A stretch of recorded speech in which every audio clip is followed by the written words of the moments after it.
I'm Kevin Stevens, a native Pensacolian, husband, father, and U.S. Navy veteran. But that's not what this is about. I'm a local businessman who has owned many successful companies over the years. But it's not about this either. Recently, I ran for public office and was elected to a seat on the ECUA Board of Commissioners. So what's this about? It's about an elected official who will serve his community and hold his fellow elected officials accountable, all while making local government more transparent. Join me in making Pensacola a better place to live, work, and play.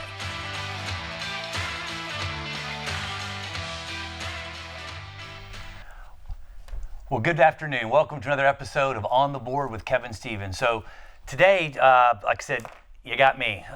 We're just going to, I've got several topics I want to run over real quick. You know, when I was first elected, a little over 4 years ago, I promised transparency and accountability, and really just to kind of get some information out. So, little backstory on my Blab TV show. The main purpose of this was to give folks the information. Everybody's not going to be able to make that 3:30 ECUA meeting.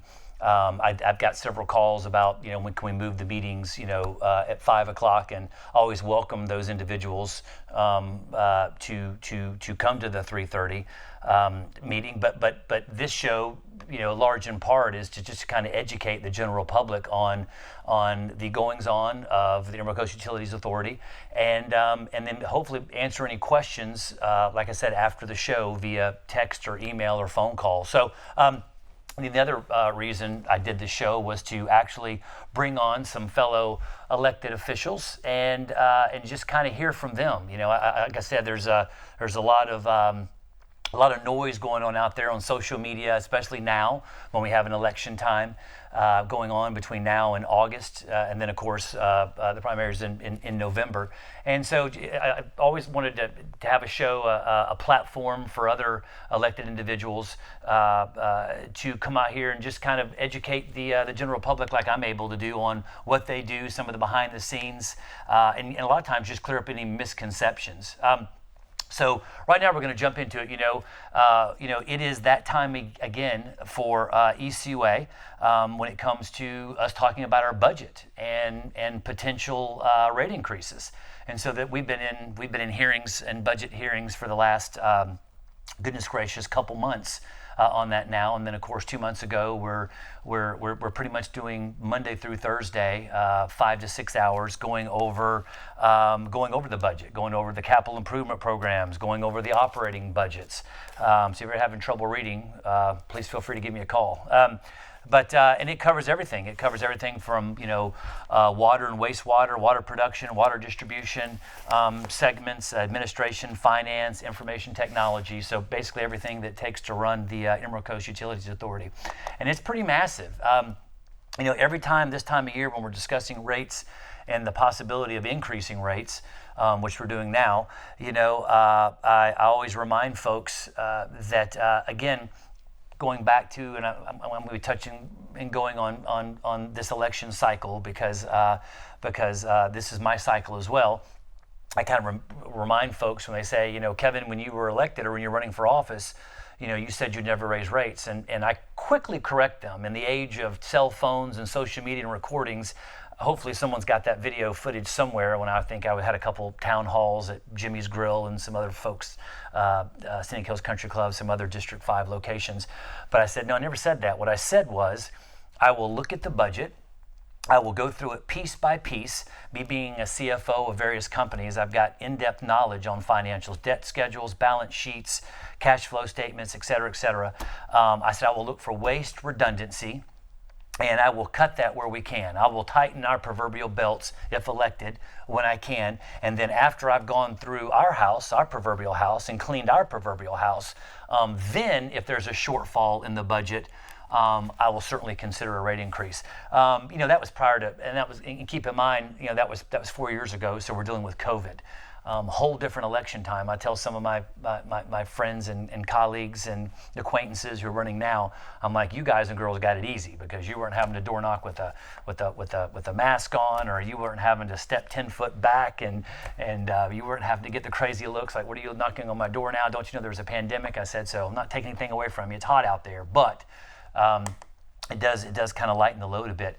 But again, that's what I'm struggling with right now. So fast forward 4 years later, we're talking about budgets and we're talking about shortfalls in our budget. And this is when I remind people, ECUA is not FPL. We are not a for-profit company. In fact, I'm a customer, you're a customer. We all have ownership in Emerald Coast Utilities Authority as a ratepayer. So it's one of those situations. I'm not looking at taking care of my shareholders. In my private companies, I have shareholders. We have to make profits. We're looking, 5 years out, 10 years out. That's not the case here. I mean, we're trying to essentially cover our operating and overhead costs. And what a lot of people don't understand is, again, we're not for profit. Okay. We are a publicly owned utility, and so the only way we have to generate revenue to pay for those expenses is through the rates, through wastewater, through garbage pickups, through the services that we provide. And so, but a lot of folks don't understand that we go to the private sector. So when I'm looking at operating budgets and I'm looking at my capital improvement programs, and this basically in a nutshell, I have last year's and this year's so we can compare. But when I'm looking at these, we go to the private sector for our infrastructure. So whether we're repairing infrastructure, whether we're buying our products, materials, whether we're adding new sewer mains or water lines to a particular area, the private sector provides those services to us. So we go out to bid. So we send out a bid. That was a big hot button for me, being in the private sector and running on transparency, that I didn't want the perception of ECUA having some favorite, like there's some sub or some contractor that we've got some special relationship with, that those guys or girls are going to get all the bids. So I demanded we have at least 3.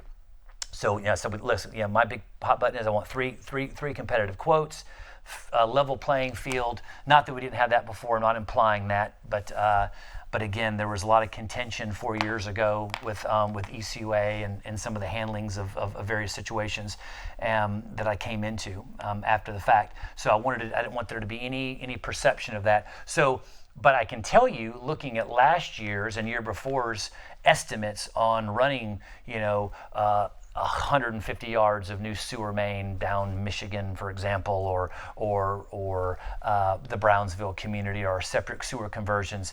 The same constraints that we're dealing with on the private sector when it comes to higher material cost, higher labor cost. That's if you can get labor to perform those duties.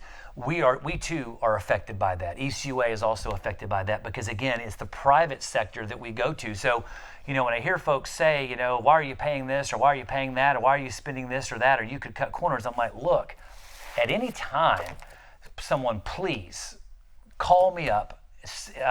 I'm easy to get a hold of.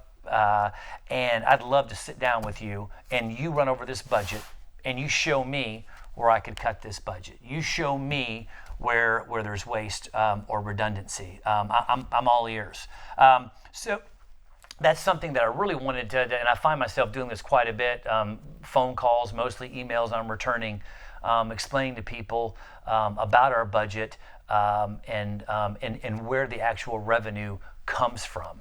So again, I'd like to delve in a little bit more of that, go over a little bit more of our budget right after this short commercial break. Stay tuned.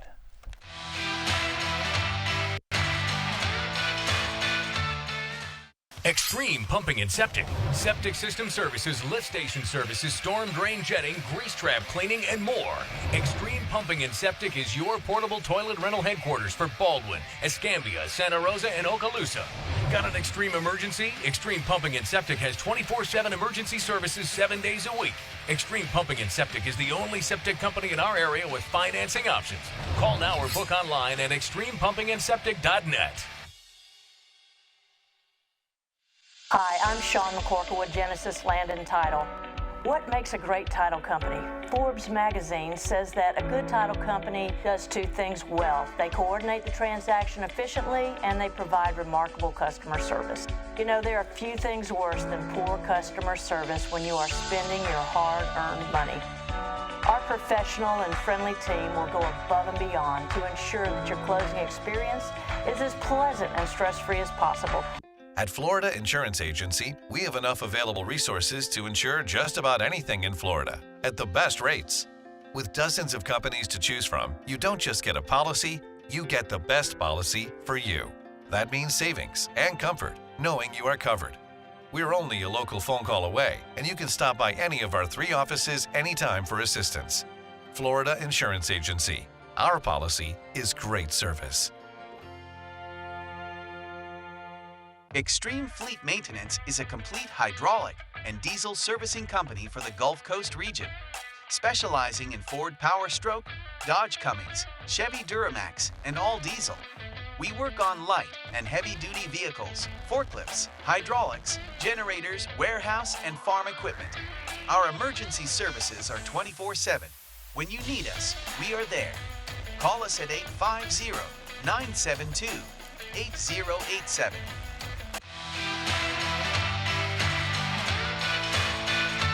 So welcome back to On the Board with Kevin Stevens. So just right before the short commercial break, we were going over talking a little bit about the ECOA budget, how we generate our revenue, hopefully clearing up some misconceptions that we are a not-for-profit organization, that we, the rates that we charge, the services we provide, the revenue that we generate pays for those services. So, like I said, I'm not hammering FPL, but they're a private organization. They have shareholders and so forth, and we don't have shareholders. We have ratepayers like you and me.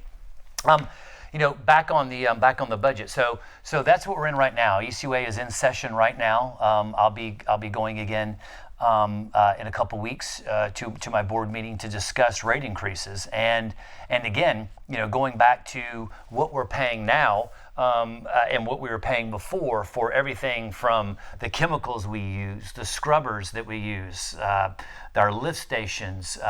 Again, 90% of what we do or the infrastructure that we're providing, whether it be a repair or a replacement or adding new infrastructure, is done by the private sector. So we're getting bids, and I mean, folks, I'm telling you, I got a project literally a year ago, and we're talking 7 figures here. $1.8 million to replace some stretch of roadway, some new sewer connection, replacing a lift station, adding sewer to an area that doesn't have it, and I get the same quote back for the same project at $3 million, so almost double. So, and that's just one example. I've got example after example of this. So folks are asking, where's the money coming from? I'm just like, look, it's the private sector. I'm not blaming it on the private sector. Me working in the private sector, I understand how hard it is to hire good people. Supply chain issues, material costs have gone up, labor costs and so forth. But I'm just trying to explain to people, this is where we're at right now. We've had to increase payroll. I mean, so the private sector, and if any of you folks out there either are working for a private employer or you are one, you know what I'm talking about. It's next to impossible to find good people, and to keep good people, you got to pay them good, and to hire new people, you got to pay them good. So again, where does that come from? Where does that money come? Well, it comes from you. It comes from me. That's where the money's coming from to get these folks. So, again, everybody is not applying to be a garbage hauler. Everybody's not applying to work outside. It's hot. This is my second shirt I've changed today from walking job sites, so I can tell you it's hot out there. So again, these are some of the things that we're dealing with. Higher health insurance costs for our employees, higher fuel cost for our trucks. I could go on and on and on about the increase of cost, but all of which I hope you all know out there. So those are that's the stuff. I just like to clear up misconceptions because when we're looking at talking about rate increases, I go through it with a fine-tooth comb. Now I've got my indigestion with certain departments. I hear a lot of phone calls about what's going on with recycling. And I have to clear up any misconceptions. I'm all for recycling. I think, again, I'm all about one planet, being good stewards of that planet. Recycling is anything that we can recycle stays out of our landfills. All good, admirable stuff. My hot button, the phrase I use a lot, is I want to provide that service, but I want the ratepayers, you all, to know what the true cost of that is. So that's something that I've done. And if anyone's attended any of my meetings, or if you have trouble sleeping, you go tune into some of those recorded board meetings. You'll hear me talk about, look, I just want the real cost of recycling. I don't want any subsidies. I work in the private sector. We don't get subsidies. I want the real cost of recycling. What does it cost us? We making money, losing money, and then when I get to a point when I get these numbers, I'm like, I know we're losing money. Clearly, I know we're losing money. Now, how much money? And then do the ratepayers want to pay additional for those services? So you've got some people are like, look, I'm not interested in recycling. I'm not judging you. One of the big issues with our recycling facility has always been contamination. Always number one concern. I remember my director was saying, Mr. Stevens, we're thinking 25, 30%. I'm like, no, Bruce, if you tell me 25, 30%, it's probably 45, 50%, right? So that's the contamination. We lost some of our largest, we lost the city of Pensacola, and that's kind of up in the air right now on what direction we're going to go with continuing the recycling. We lost Okaloosa Walton County now has their own recycling. That was one of our largest customers. Baldwin County is opening up a recycling facility. So you got Okaloosa County opening up a brand new state-of-the-art recycling facility. You got Baldwin County opening up it. So two of our biggest customers, right? We just lost those. Clearly that doesn't help the bottom line when we're already struggling. So those are things, again, I look at as a business owner, and I'm like, look, if folks want recycling, fantastic. I hope they do, but they need to know what the cost is. They need to know what the real true cost is, and at that point, make an intelligent decision. I want to keep it. I don't want to keep it. I'm willing to keep it. I'm willing to pay an extra $2, $3, $4 a month to have my recycling can. Or on the flip side of that, if folks say, I don't want the recycling can, I want a second garbage can. That was last year, and we went round and round at the board. We had some lively discussions on whether or not we were going to charge folks for a second can. And I was a big proponent. I'm like, no, it should be equal. If they pay the same rate for a garbage can and a recycling can, or they can have two garbage cans, but the price should be the same. It should be level. So through some discussion, we came to an agreement, and I think, memory serves, I think the vote was unanimous. We voted for to make that happen. So these are just things. Kind of giving you some behind the scenes things that, like I said, that we're discussing. But anytime we talk about rate increases, I'm very cognizant. I'm blessed. I'm able to earn a good living, but I understand that everybody isn't in that same bracket. So $3 a month is a big deal. And I don't want someone to be choosing between prescription drugs or what they're going to buy or this or that or cut back because their water bill went up or their garbage bill went up. So I'm very, very cognizant of that. Each and every time that I make a decision or when I cast my vote, I understand that it's a big deal and it's not easy. And everything has gone up right now, from groceries to gas to the whole deal. So I hear it. I feel your pain. And they're like, here they go again. Here's ECUA. These greedy guys and girls just raising rates willy-nilly. I want you to know there's a lot of thought that goes into that. I want you to know there's a lot of research in that, all public information. So go to our website, download it, look at our financials. You got questions, you found waste and redundancy, pretty pleased with sugar on top, shoot me an email, shoot me a phone call, and show me where it is. Because I've looked. Like I said, so short of some indigestion on some of the recycling and how we're gonna make that a viable service going forward, which is to be determined. I hope it's able to go forward. But again, those are just many subjects in our budget review. So stay tuned. Right after the short commercial break, we're gonna go into some additional budgetary challenges.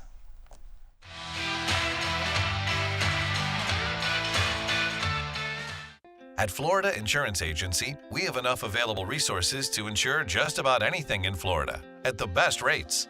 With dozens of companies to choose from, you don't just get a policy, you get the best policy for you. That means savings and comfort, knowing you are covered. We're only a local phone call away, and you can stop by any of our 3 offices anytime for assistance. Florida Insurance Agency. Our policy is great service. Extreme Fleet Maintenance is a complete hydraulic and diesel servicing company for the Gulf Coast region, specializing in Ford Power Stroke, Dodge Cummins, Chevy Duramax, and all diesel. We work on light and heavy-duty vehicles, forklifts, hydraulics, generators, warehouse, and farm equipment. Our emergency services are 24/7. When you need us, we are there. Call us at 850-972-8087. Extreme Pumping and Septic. Septic system services, lift station services, storm drain jetting, grease trap cleaning, and more. Extreme Pumping and Septic is your portable toilet rental headquarters for Baldwin, Escambia, Santa Rosa, and Okaloosa. Got an extreme emergency? Extreme Pumping and Septic has 24/7 emergency services 7 days a week. Extreme Pumping and Septic is the only septic company in our area with financing options. Call now or book online at extremepumpingandseptic.net. Hi, I'm Sean McCorkle with Genesis Land and Title. What makes a great title company? Forbes magazine says that a good title company does 2 things well. They coordinate the transaction efficiently and they provide remarkable customer service. You know, there are few things worse than poor customer service when you are spending your hard-earned money. Our professional and friendly team will go above and beyond to ensure that your closing experience is as pleasant and stress-free as possible.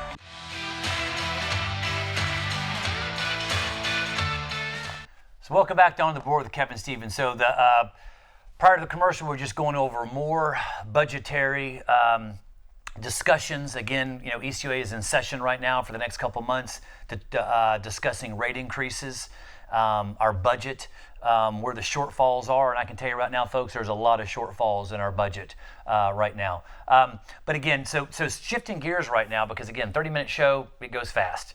I want to talk about some, goodness gracious, a ruling that the board just voted on last month that went into effect about a week ago, and that's a cross-connection control program. Basically, in a nutshell, you've got a lot of private wells. You've got private wells, sprinkler systems, and so forth that are tied into our public water system, right?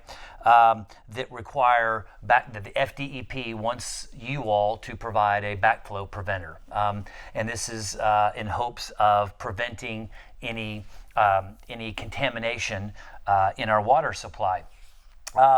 Again, you know, probably one of the few times that I didn't vote with the majority of folks. Like I said, we're a lot of like-minded folks. We do have some healthy discussions. At the end of the day, 2, 3, 4, 5, 6 hours later, we end up coming up with some healthy compromises, and but not this particular time. Again, understand, you know, we need to make sure our water supplies are clean and protected. But I'm also, if it ain't broke, don't fix it type of situation. But again, this is an FDEP mandate. It had nothing to do with ECUA.